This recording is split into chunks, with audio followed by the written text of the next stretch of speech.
Iran की missile power Israel पर हमले के लिए तैयार है। ये वार्निंग ईरान से आई है। ईरान जून में हुए युद्ध की याद दिला रहा है। ईरान के सर्वोच्च नेता अली खामेनेई के जनरल दावा कर रहे हैं कि इस बार युद्ध हुआ तो नई तरह की मिसाइल से होगा।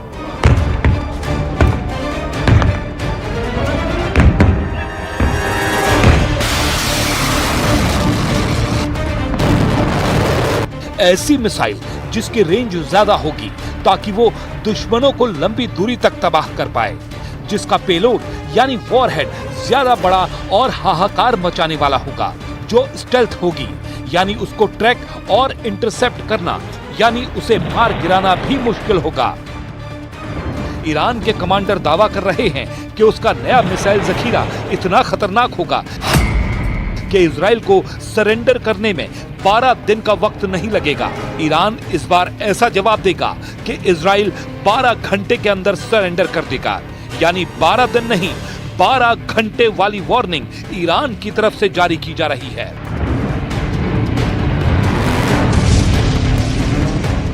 इजराइल के प्रधानमंत्री नेतन्याहू भी जानते हैं कि इस वक्त खामेनेई का इरादा क्या है और अगर ईरान पर हमला किया गया तो काउंटर अटैक किस लेवल का होगा।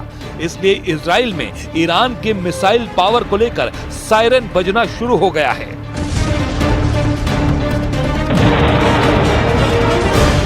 इजराइल की सेना ने ईरान के मिसाइल पावर को लेकर बहुत बड़ा दावा किया है। यह ऐसा दावा है जिसके बारे में पूरी दुनिया को अलर्ट कर रहा है इजराइल।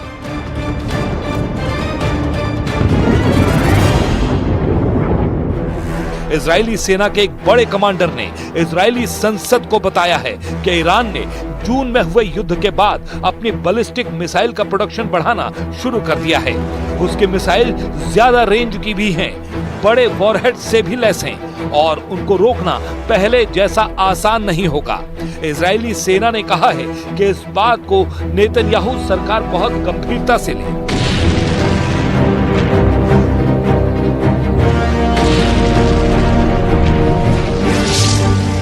पहले नेतन्याहू ने खुद दावा किया था जो अब झूठा साबित हो रहा है।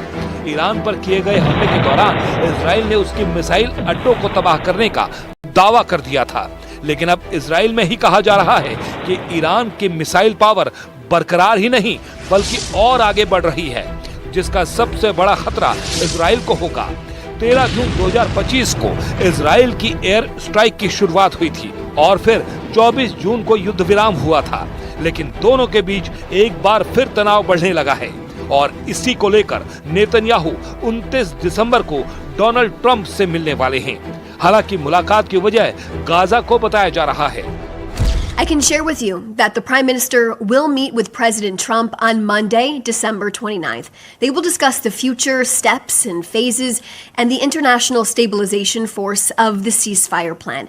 Let's remember how this ceasefire plan came to be. With the military pressure Prime Minister Netanyahu put on Hamas while our troops entered their stronghold of Gaza City and the diplomatic pressure President Trump put on Hamas. This is why we are here. We cannot forget how we got here. The third phase of this plan will be focused on the de-radicalization of the Gaza Strip. Iran की missile power को लेकर Israel की warning ऐसे वक्त पर आई है जब Iran की नौसेना ने फारस की खाड़ी में अपनी ताकत दिखाई है। ईरान ने यहां युद्धाभ्यास में क्रूज मिसाइल से लेकर बैलिस्टिक मिसाइल और ड्रोन अटैक को आजमाया है।